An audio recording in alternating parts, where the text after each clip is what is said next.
When people tell you that you're a pushover, they're not saying that because of some individual.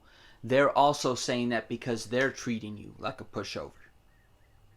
Especially when something is spoken about in such a latent, I'm only going to tell you the experience I'm expressing with you, and they're not offering a something else to go with that, like you shouldn't be a pushover, and here's some examples of something I could do to help in that kind of situation, and why do you feel like that?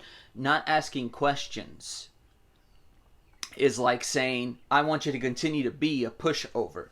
So, I was a pushover for so long.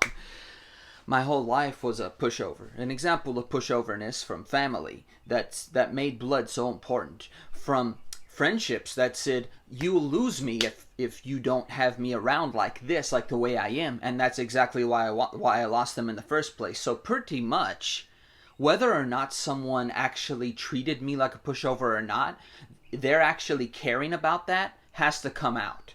Meaning that they'll have to speak to me and say, Marcello, you being a pushover in this situation, I want to know how you're feeling. Even without saying that. Actually, without saying that shows you care more, because you want to know, what is Marcello experiencing here?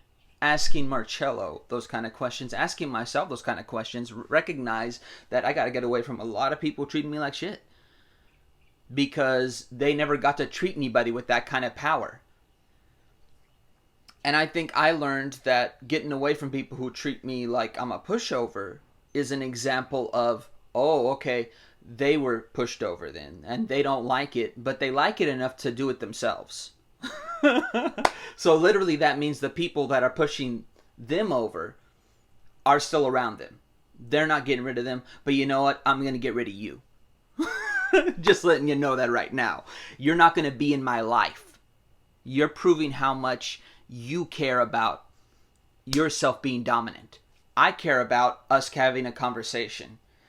Like I said in my Being John Malkovich review, there's a lot in that expresses what I desire. Listening. Actually listening and responding. Not only telling yourself what you need to hear and what you understand and what you want and what you desire, and being in someone else's feet only to say it.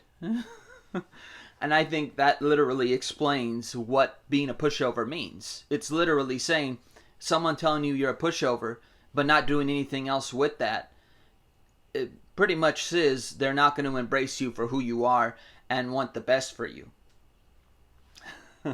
And that's what I saw. A lot of people did not want the best for me. They just wanted to continue to be a pushover. For me, at least. Now, other people, they knew they couldn't be like that. And there's, of course, quotes in my life that I've heard. Oh, I can't treat them like that. No, you're not going to treat me like that. That's as far as I go now. And that's what I learned. No more pushover. It's beautiful this way.